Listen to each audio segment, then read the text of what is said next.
Chris. Of fully vaccinated in Australia is likely to change from 2 shots to 3. So will you change that for international travellers if it changes inside Australia? And what guarantee can you give to the... That is no, it'll be 2 doses. Can you... There are various arrangements around the world regarding third doses, and so 2 doses, the Chief Medical Officer advises, will be sufficient. And what guarantee can you give to the people who now will spend a lot of money gearing up for this, that you will stay the course and not pull the rug out from under tourism operators and airport operators once this decision is made? One of the, I think, key elements of our planning process as a Commonwealth Government is we've been careful about taking each next step. And that's why I said last year, when there were calls for this sort of a decision to have been made last year, we took it step by step and we examined the impact of that so we could then walk safely to the next station that we were embarking upon. And that's what we've done here. We've been very careful at looking at the impact, particularly when Omicron hit and how that would flow through.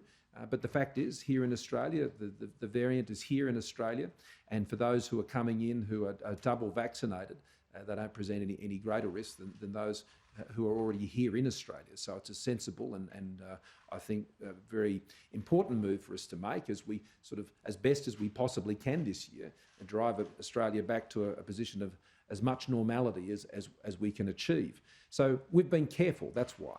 And this was reinforced to me again when I was up in Cairns just the week before last.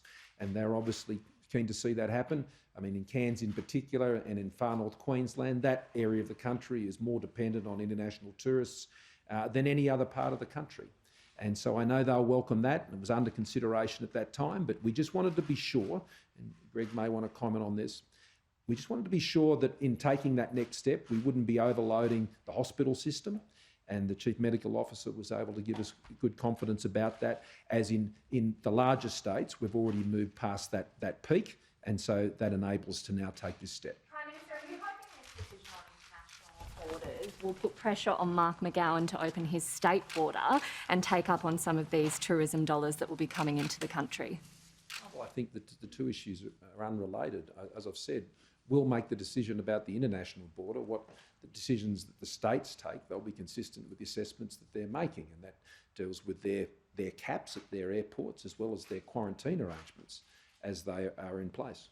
Will there be a package to attract international tourists back to Australia, bearing in mind that you're now, I suppose, appealing to only a smaller cohort, those who have been double vaccinated? So will there be a package? What arrival caps will there be with the states? Have you spoken to them about that? And on those 2 issues, I can't remember my third.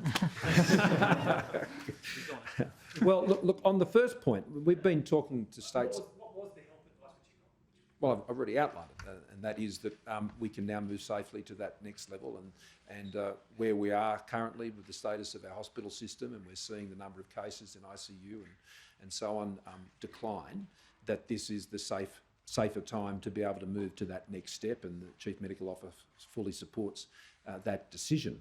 In relation to the states and territories, they will continue to be putting in place the caps that they have at their airports. Some have none at all, like in New South Wales, others do. And they will do that based on where their capacity is at this given point in time. As we know, that the COVID-19 has not been experienced similarly in all parts of the country. Western Australia is very different to New South Wales, and as a result, the arrangements are different between those 2 parts of the country. And the first one, Jono, that you mentioned. Will there be a financial package to attract people back to I Australia? announced here a week or so ago, there was the package that went in with the support for backpackers and for students in getting them back, and some additional funds were provided to Tourism Australia at that point. We've obviously got a budget coming up at the end of next month, and when I was up in far north Queensland, I was listening very carefully to some of the plans that the tourism and travel industry has, and I thought they were very good plans, and I'd be encouraging states and territories to work with us, particularly in those parts of the country that are so reliant on international visitors. But we've been a very strong supporter of the tourism sector, and I have quite a fair bit of background and understanding what they would need at this time. And so I very much appreciated sitting down with those tourism operators up in far north Queensland, because they are the most experienced in dealing with the international tourism trade of anyone in the country. Mark.